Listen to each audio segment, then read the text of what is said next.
Thank you guys so much for joining us today. I'm Maggie Buneo. I'm the Grassroots Director here at NAIFA, and I am lucky enough to be joined with some members of the National Grassroots Committee. We have here, in no particular order, because I don't know how they show up on your screen, I have our Vice Chair, who will be our Chair come January, Mr. Mike Peters. We have Birthday Boy, Rodney Mogan. We have he is the Chair for the Southwest region, hails from Texas. We have Jim Getchy from the Central region from Ohio, Greg Boyer, also from the Central region in Indiana, and Mike Strubing from the North Central region in Nebraska. Before we get started today, I do want to take a moment to say Happy Veterans Day to any veterans that may be on the call. Thank you guys so much for your service and everything that you do for our country and for NAIFA. So in case you've been under a rock for the past 3 weeks, we just had an election. And so we are at a point where a lot of things are about to change on both the state level as far as legislators go.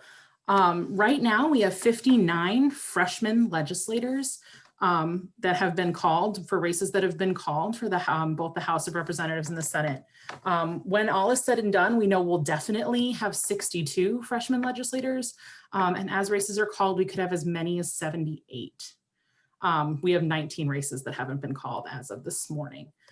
So I'd love to have you guys, if you guys have any questions, if you can use the Q&A box, and if you have anything you'd like to share, any experiences you've had, any tips that you found have been great about developing relationships with these legislators, I would love you to put them in the chat box. And with that, I'm going to hand it over to our Vice Chair, Mike Peters, to talk about why it's important that we as NAIFA members develop these relationships.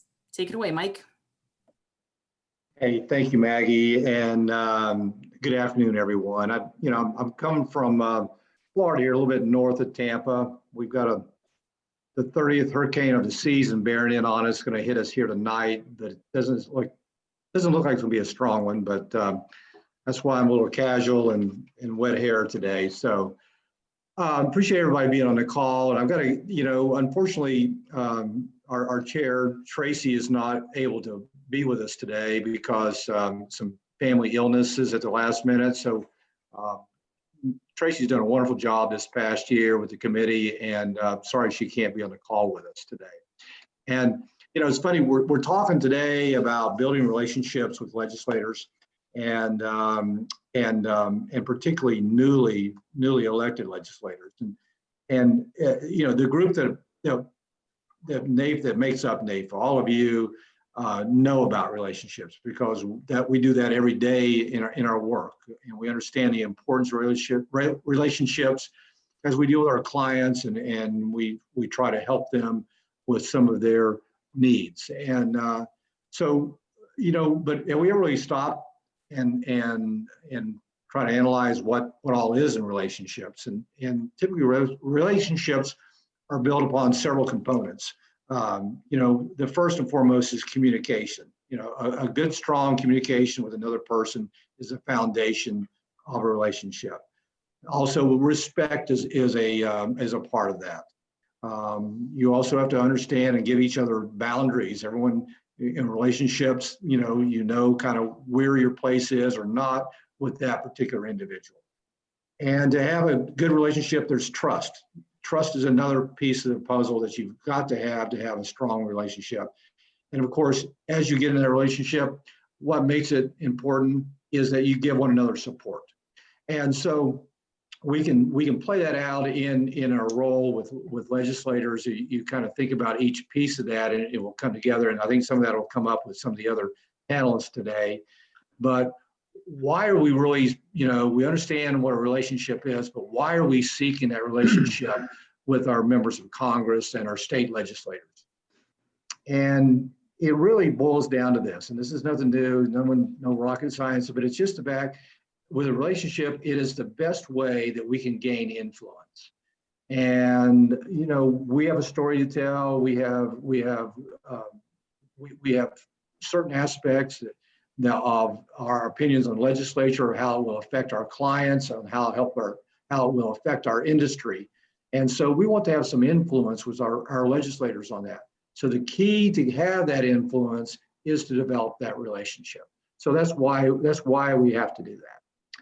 And I know that most of you probably understand that, are already involved in that. I know you are in your business. And it's just something to keep in mind as you approach building relationships with our legislators. Okay.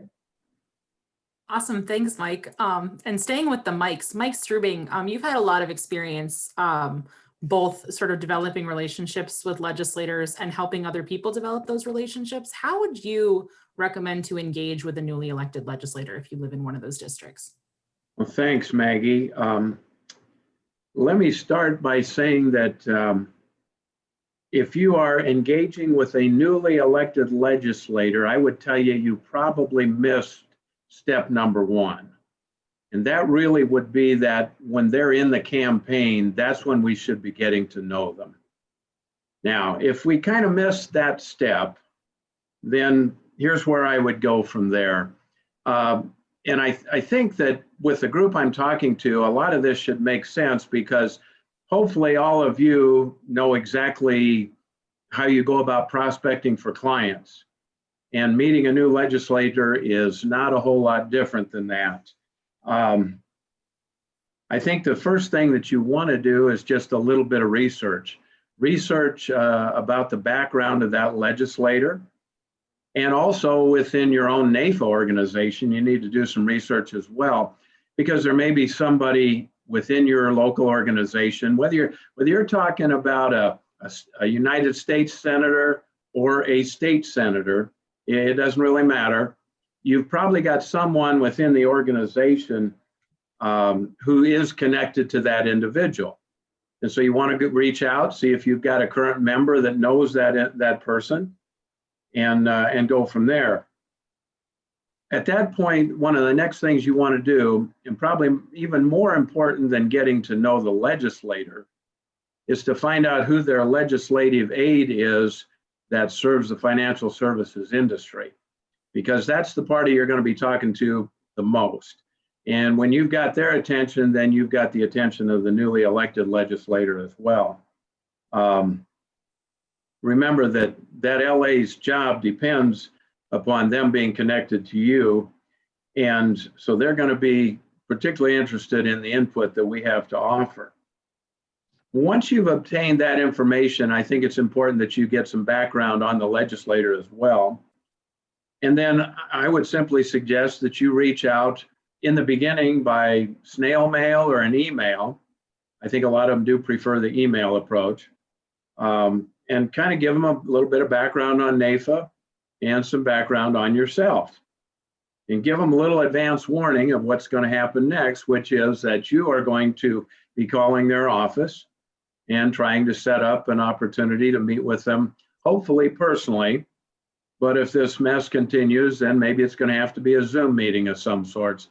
But at that point, you want to get directly connected to them. So you make the call, you get on their agenda, you set that appointment.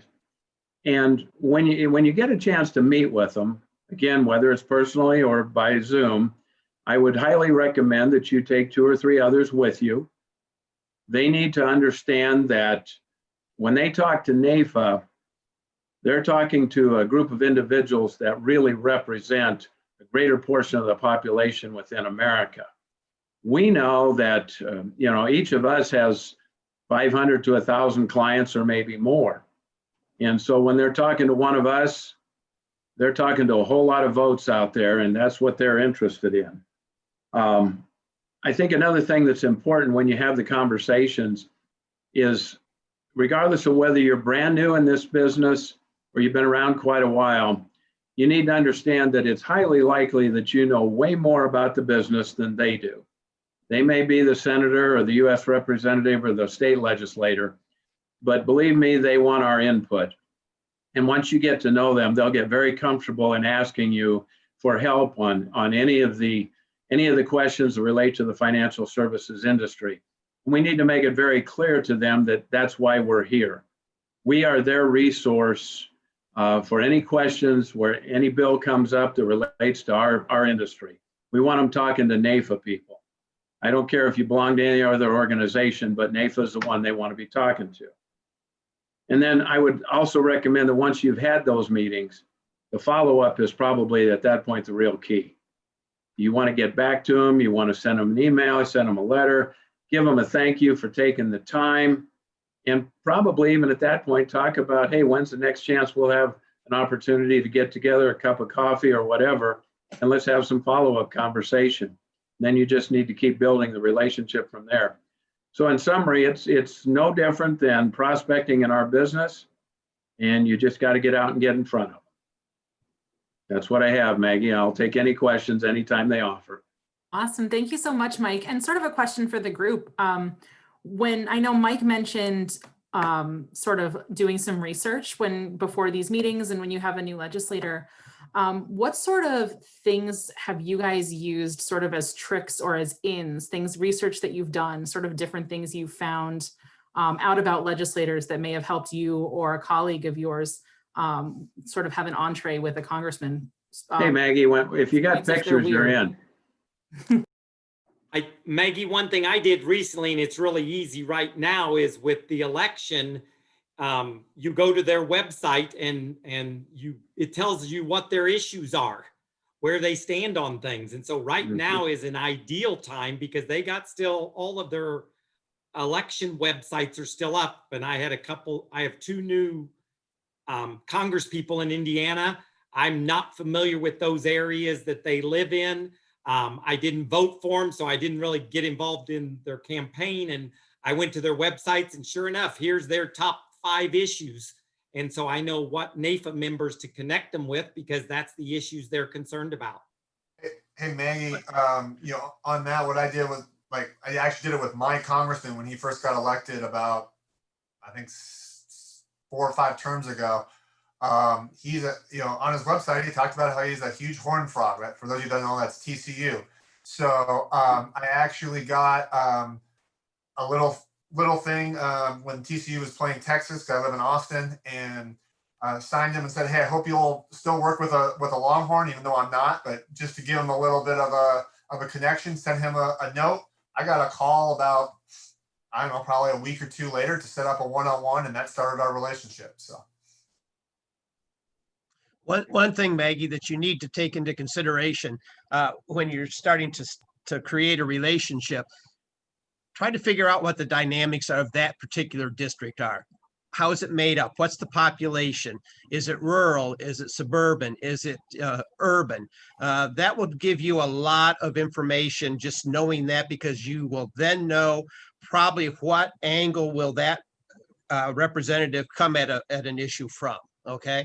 And I'm going to talk about that here in a little bit when I'm up. So I was about to say, and that's a great entree to you, Jim, to sort of, if you could chat with us, a little bit about how you develop relationships with legislators when you guys are very different in different ways. I know you've had some experience with that. I'd love to hear from Jim. And then Josh, who joined us a little late, but Josh is our regional vice chair from the New England area, from Massachusetts. And he has also had some experience perhaps developing relationships with legislators where we might not agree on much. So Jim, if you wouldn't mind sharing with us. Okay, thank you, Maggie. As I started to say before, what I'm going to talk about here, I need to preface it a little bit. It's things that you develop over a process of time. You aren't going to have all these things in place immediately, but it's things that you can work on and eventually get very familiar with. One of those is, as I just said, the dynamics of a particular district. I happen to be the key contact for 3 different Congress people here in Ohio, and they all represent very different districts.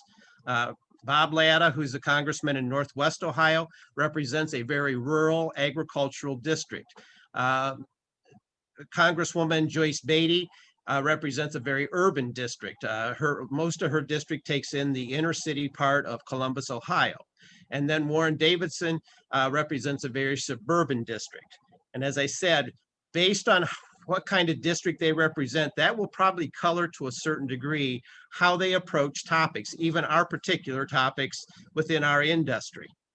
The other thing you need to try to figure out fairly early in the process is, what are the commonalities between you and this representative? What common things do you have? What things do you have in common? With Congressman Latta up in Northwest Ohio. He is a good personal friend, and he happens to represent my home city of Bowling Green, Ohio. So the commonality there is that I'm very familiar with Northwestern Ohio. I'm also very familiar with his family. His family and my family have known each other for well in excess of 80 years. His dad, a former Congressman, Del Latta, was a schoolmate of my mother, and my mother is now 97 years old. So we've had a commonality for a long time. A commonality that I have with, excuse me, with Representative Beatty is the fact that even though she represents a Columbus, Ohio district, her home city, her place that she communicates with quite frequently is Dayton, Ohio, which is a neighboring community to Springfield, Ohio, where I reside. So I'm very familiar with the Dayton, Ohio area, and we have that commonality to talk about and develop a relationship through. Congressman Warren Davidson, is my personal congressman, so I'm a constituent of his. Differences, you also need to know what the differences are, okay? The biggest difference with those three representatives that I have a relationship with is Congresswoman Joyce Beatty. She's a Black woman and she represents a very urban district. So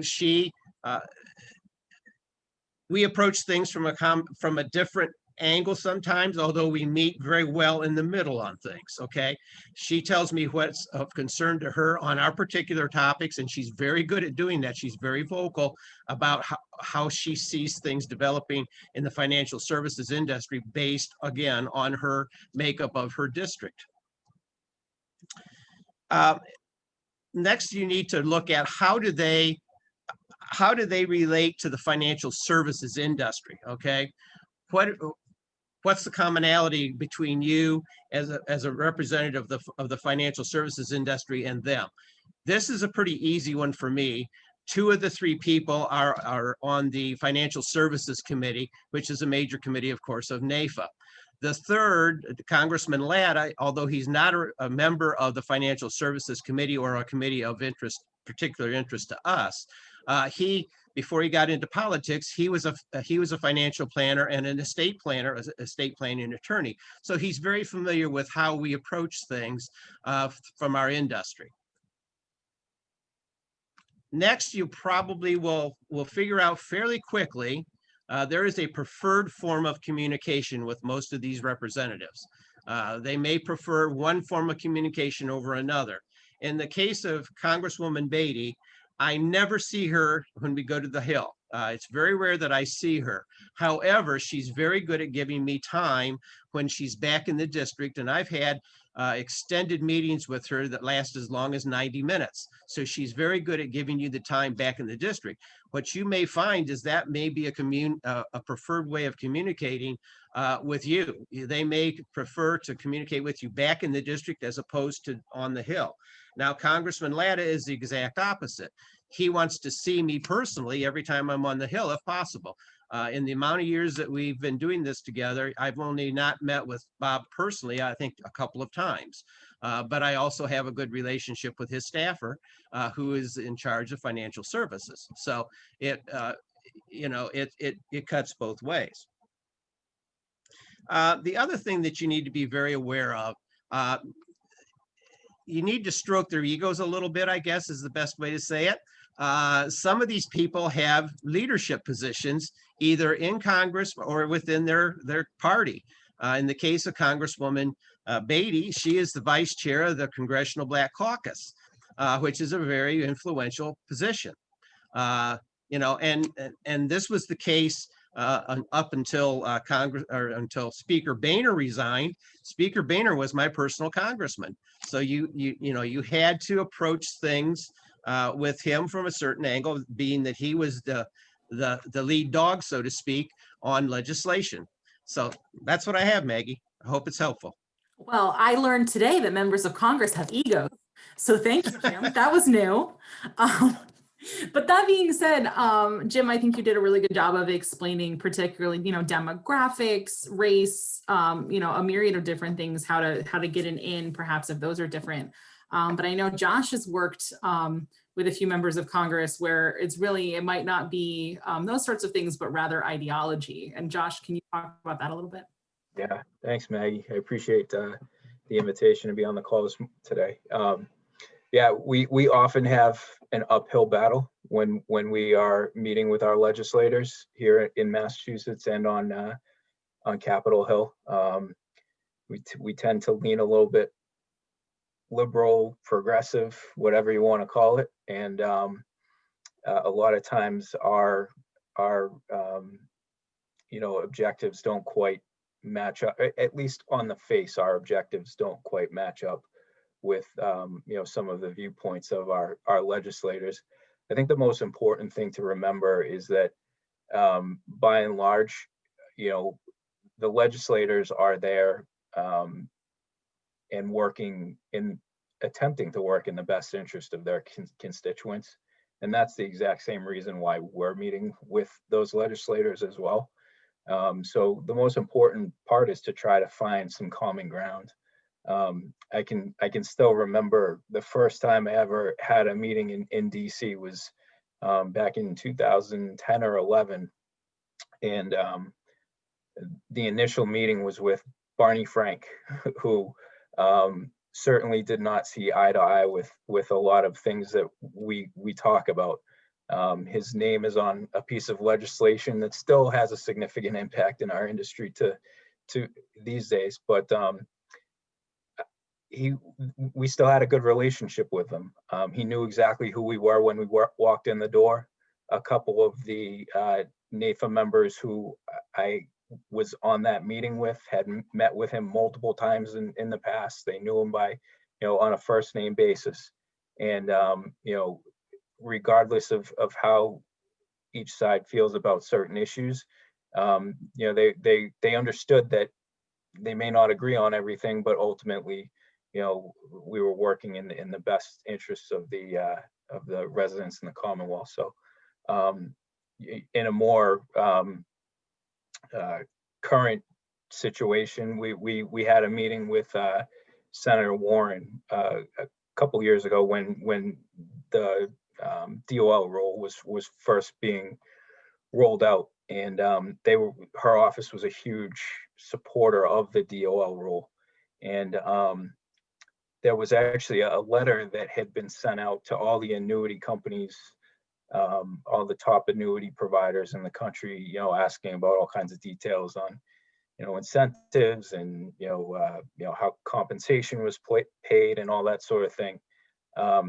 And we actually had a meeting with the author of that letter, which we didn't realize when he initially sat down with us. But we had a conversation with him about how we protect, how we protect our clients on a daily basis. And in that meeting, we had an advisor, a female Latina from up north of Boston, works in a very low income area of Massachusetts, and was writing over 100 to 150 lives per year, in those communities, really meeting with individuals who didn't have access to financial advice otherwise, and the connection that they were able to create, again, because Senator Warren's really sees herself as a proponent of those individuals. The connection that they were able to make and really create some common ground was important to having a productive conversation. And again, we didn't agree with him on a majority of things that were discussed, but we found a few areas of commonality in terms of trying to provide adequate financial advice to those lower income individuals. And we probably ultimately didn't change his mind, but we created a good relationship for the future.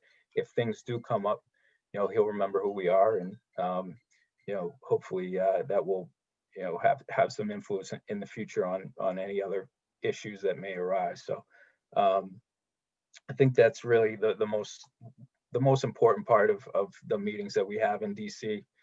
Mike Strubing had mentioned, getting to know the aides. We've never had a meeting with Senator Warren. I don't know if we ever will.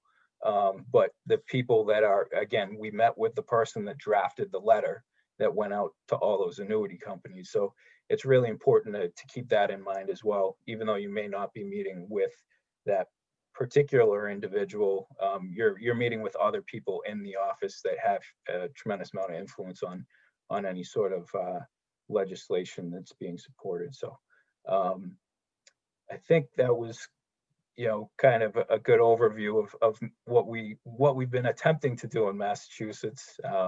Sometimes it feels like one step forward, two steps back, but we keep working hard and trying to get our point across to the legislators here. Awesome. Well, thank you so much, both Jim and Josh. To sort of change topics, not obviously entirely, but a little bit. I know some people end up in a situation sort of at the end of the cycle. Mike Strubing had alluded to a situation, you're sort of coming in from behind if you didn't start developing this relationship on the campaign level. But sometimes you did start developing a relationship on the campaign level. You just ended up starting to develop it with the guy who lost. And so then not only do you, is that relationship, I don't want to say it's for naught, because often they run for other offices, the relationship's still there, but you end up at a bit of a disadvantage with your newly elected legislator. And Rodney, I think you've been in that situation before. What do you do when you need to make nice with somebody who, where you were a vocal supporter of the opponent? Well, I think it's twofold. Number one is, if you're out there, and this is one of the things that we stress really well here in Texas. In fact, I know one of my good buddies and guy on the state committee is on this call, Enrique Cisneros, and he is definitely out there supporting the Democrats, especially out there in El Paso all the time. But one thing he does a really great job of is he goes out and meets with the candidates on the opposing side, introduces himself. And that's what we stress here in Texas, is going out to introduce yourself, work with the candidates, help them actually, develop their financial policy. And unfortunately, I've had races on the state side and also on the national side where we gave them PAC money to the loser. And so sometimes you have to do a mea culpa, and you have to talk to the PAC side and give them a PAC check. Anytime they get money, they're always happy to talk to you. But at the same time, it's getting them to understand that, hey, we supported this candidate because they've always voted for us on these issues, or they've been receptive on these issues, and really having an understanding with them of we're not partisan. We are actually nonpartisan or bipartisan, however you want to look at it. We're really trying to represent Main Street, and having that conversation. And I think Jim and Josh mentioned it, so did Mike Stubing. It's getting to know their staffers as well. Their staffers are, I call them, they never leave. They just may work with different candidates or may work with different legislators. And so, someone that you may have worked with one representative might now be the chief of staff, or might be the ledge director with another legislator from a completely different district or whatever. And so the more you get to know them, and the more that you work with them on their campaigns and things like that. So what we really try to do is, we have that conversation with them. We talk about things up front, and then just kind of so that they already know us. But I know when I've done it, I've actually been very upfront when I've met with a few people that we have supported. Like I can say from my own local state house race, we actually supported a representative that lost, but that's because he was on the insurance committee in the state house. He was on our pensions committee, and I actually told the representative that is now my new state representative that, hey, we're supporting Paul because of this. However, I still want to work with you and build a relationship if and when you win. And so we developed relations from there. That's awesome. And I know you said, I love how you said some of these legislators don't leave. Some of these legislators become the member of Congress. And also, one of the places we see a lot of members of Congress come from is the state legislature. It's often, really important to start building those relationships on the state level, not only because they become members of Congress often, but because of how much activity on our issues actually does happen on a state by state level. So I guess again for Rodney, do you find, are there any ways that you either build relationships or you think it's different when you're developing those relationships on the state level? Yeah. I just accidentally muted you, Rodney. I'm so sorry. I went to mute myself. All right, there we go. Sorry. So, gotta love technology, right, Maggie? But we treat every relationship, especially at the state level, as gold. We have our key contacts, but we obviously do our day on the hill for Texas. It is every other year. This year will be interesting because the state capitol is probably going to be closed, so it will be a virtual meeting. But we do have some stuff already set up for that.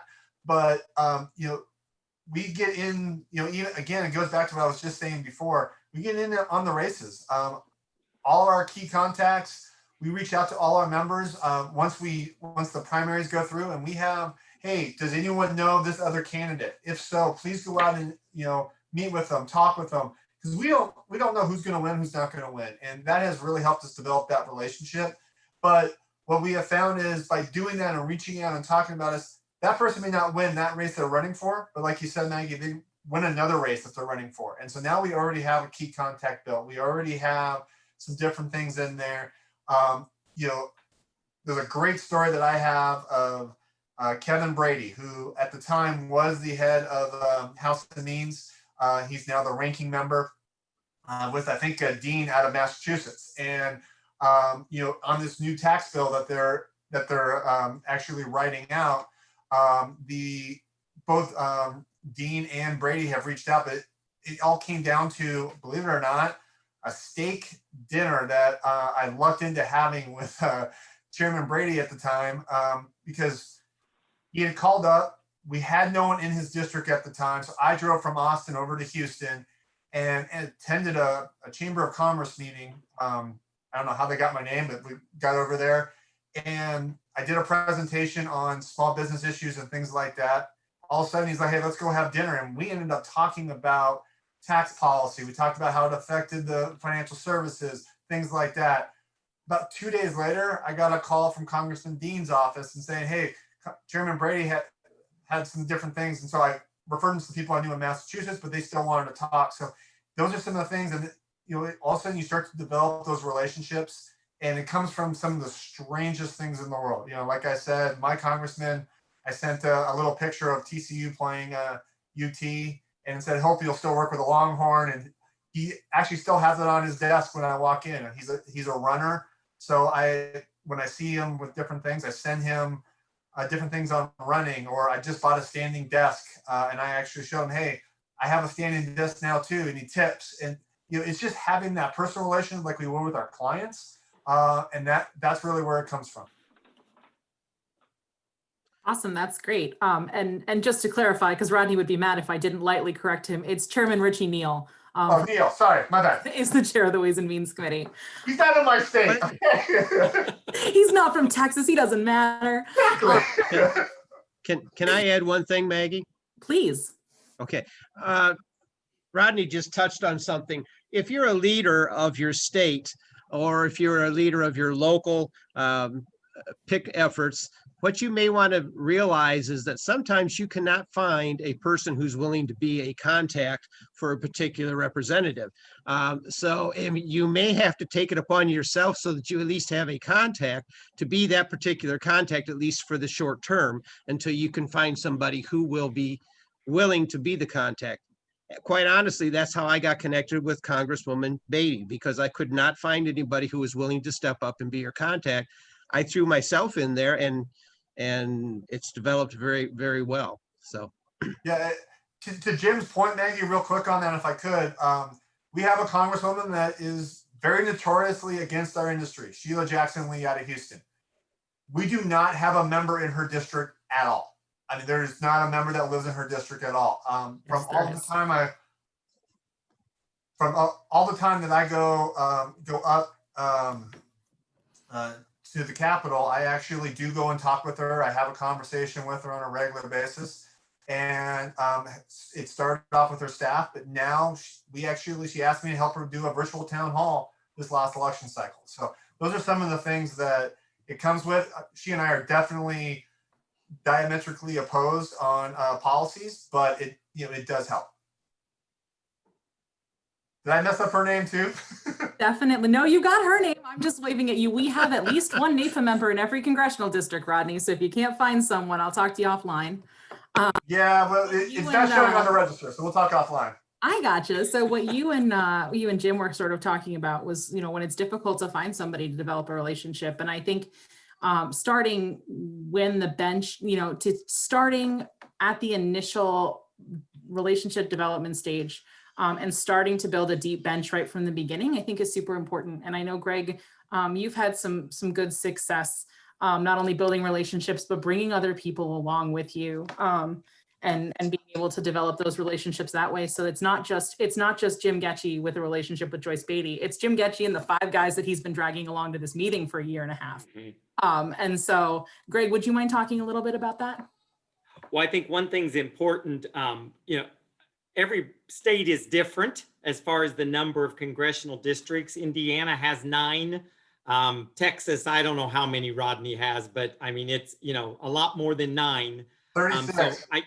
How many, Rodney? 36, and we'll probably have 40 after the census. All right. And so one thing I learned real early, and when I got into this, I had no political experience. I was completely green when I started many years ago. And one of the blessings that I had was getting connected with a lady by the name of Laura DeGaulier up in Wisconsin, who is famous for her political involvement. And it looks like she's on this webinar, Greg. So the bragging is working, That's okay. I'll brag on Laura forever. But that was one thing that was just instrumental to me, is to learn, because I felt like I was failing at a lot of things. And I think some PIC chairs or even members of NAFA that are going to see these people feel like they're failing. Oh, the congressperson didn't show up again. And so I would call Laura and say, Laura, am I doing this right? What's going on? And she's like, no, Greg, that's completely normal. Or here's what you can do.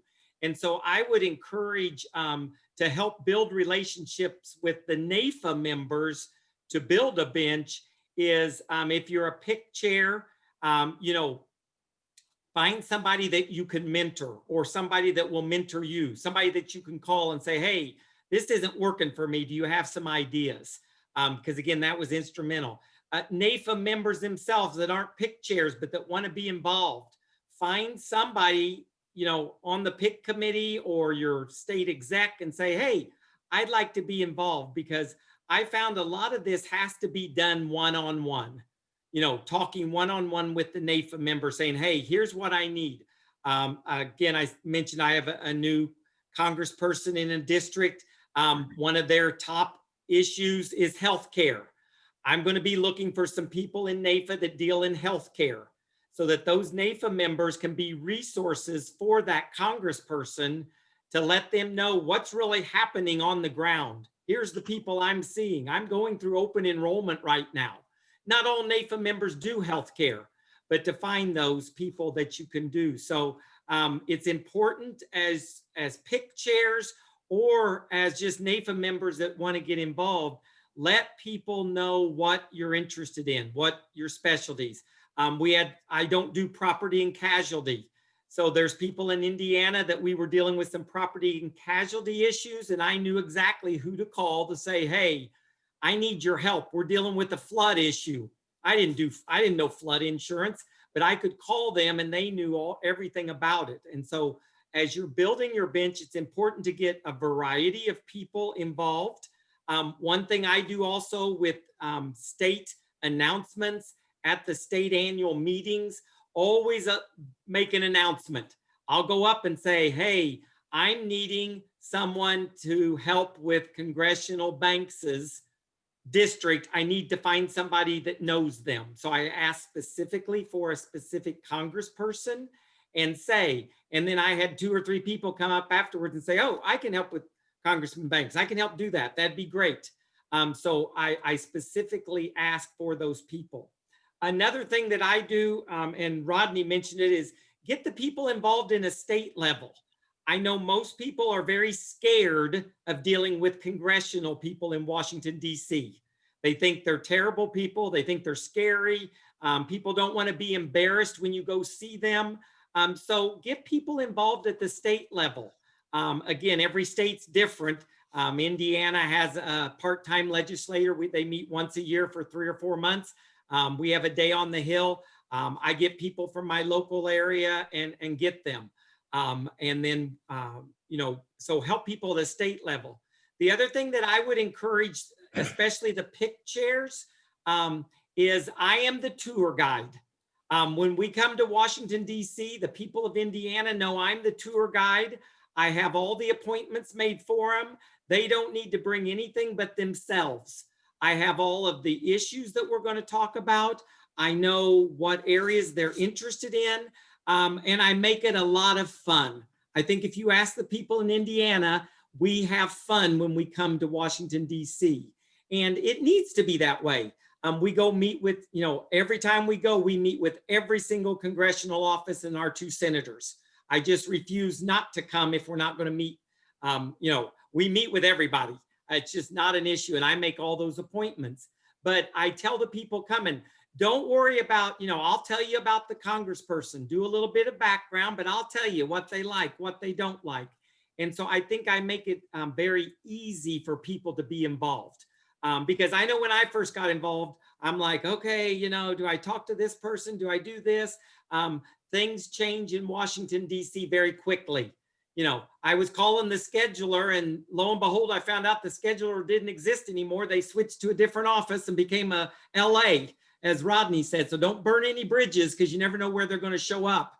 But I learned, okay, there's certain ways you got to make appointments because, it changes. And I'm like, well, it's kind of rude for them not to return my phone call. Well, they're not in the office anymore. So I found ways to be persistent and to make those calls and do those appointments. And Laura DeGollier was one that helped me find out ways of calling in and finding out and to be persistent. One thing I will tell that's very interesting is when we see our people from Indiana, they always compliment NAFA Indiana because we are polite. We make an appointment. I've been shocked how many people come to DC and don't make an appointment. They just barge the door and say, I want to meet with my congressperson. They said, it's so nice to have somebody that's organized, somebody that's willing to tell us who's coming to the meeting. There's no surprises. And so again, I think when you have members to build your bench, it's nice when they feel comfortable and they're at ease when they go to the meetings. Because again, it just can be a very scary thing, people think, but they put on their pants just like the rest of us do, or their skirts or high heels or whatever they're wearing. And so again, it's great when you go with multiple people. I also, in building a bench, try to diversify my bench. I don't want a bunch of middle-aged white males.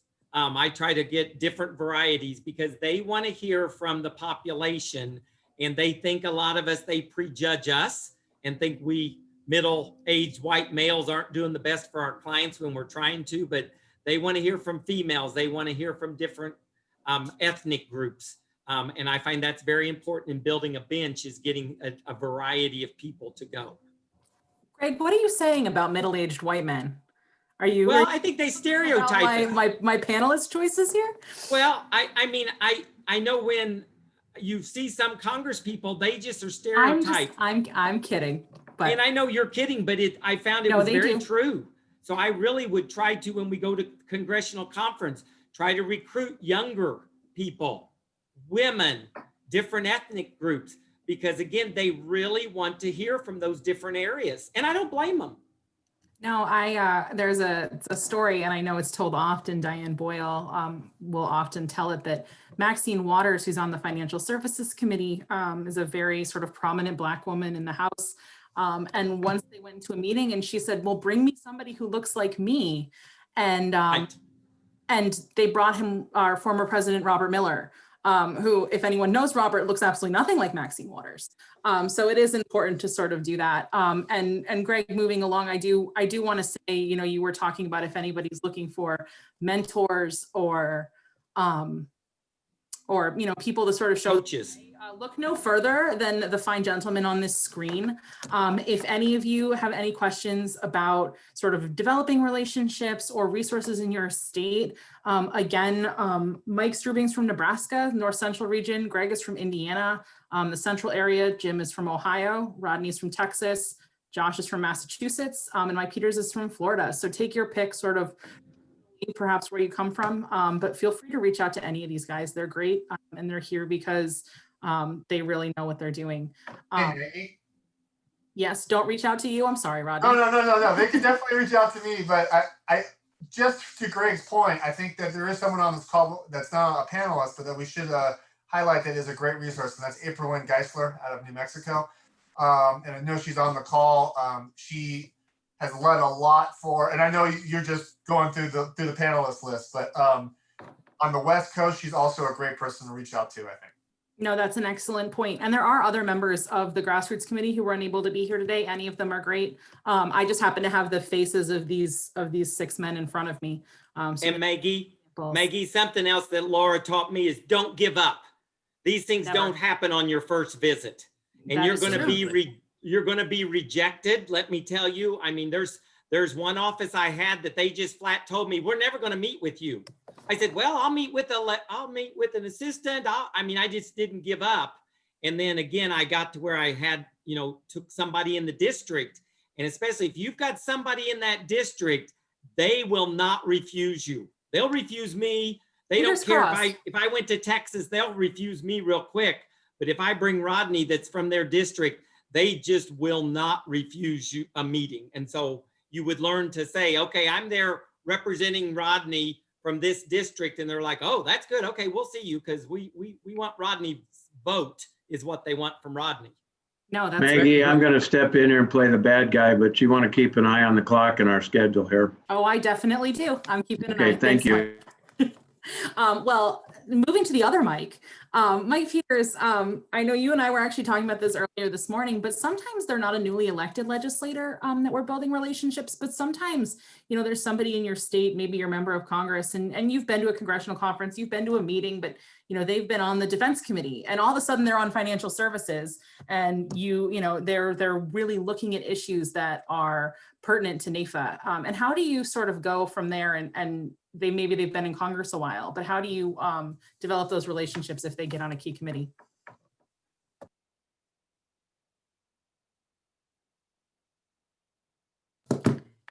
You're on mute, Mike. So we have several key committees that we're most interested in because our legislation that affects us are going to work through those committees. So to review in the House, it's the House Ways and Means Committee, it's the House Committee on Financial Services, the Committee of Energy and Commerce, and the Committee of Education and Labor. And on the Senate side, there's 3: the Senate Finance Committee, the Senate Banking, Housing, and Urban Affairs Committee, and the Senate Health, Education, and Labor Pensions Committee. So first of all, if you have a relationship with the legislator, double check, make sure, understand whether or not they're on that committee or not. If one gets moved to that, we certainly want to develop really strong relationships there.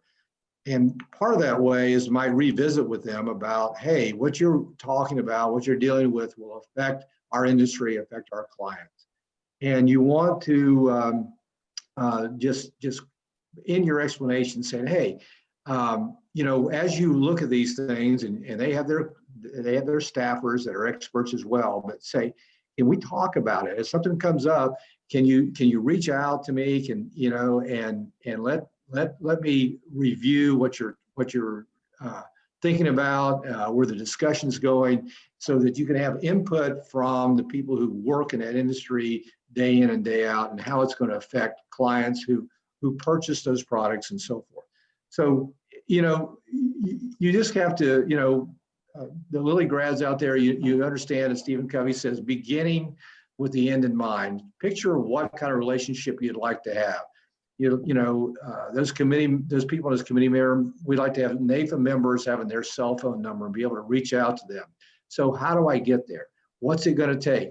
There's no silver bullet in this. It's just a kind of a steady, purposeful method that you just work at. Phone calls in district, on the Hill, just continuing to keep that in the continuing dialogue between yourself and their office, whether it be their staff or them individually. Make sure you bring them into the district, maybe have district meetings and introduce them to NAFA members at luncheons. They'd love to meet more people and more influential people in their districts, so that that's a way you support them and they'll remember you for it. So everybody's had some great ideas and given great advice, and there's many years experience on this screen.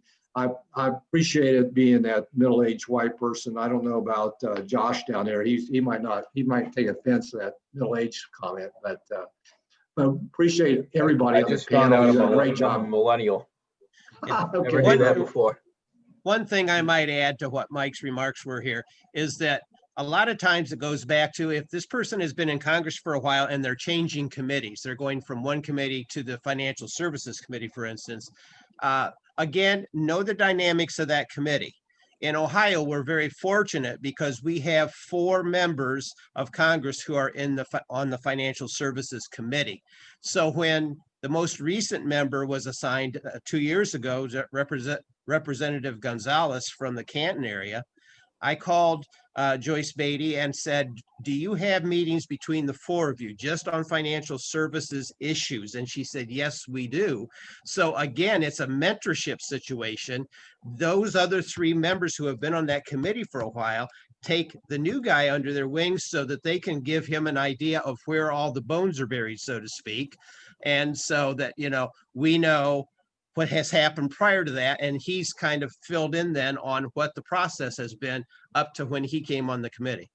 Yeah, that's definitely a really good point. And just to point out too, for those of you that are sort of sitting on here going, well, how do I know if my member of Congress gets moved to a key committee? We'll tell you. You'll probably get an email from me, but NAFA Home Office will definitely, when we get the new lists of those that have been added or perhaps away from the new committees, we definitely let the people, the people in the state, particularly the people in the district, know.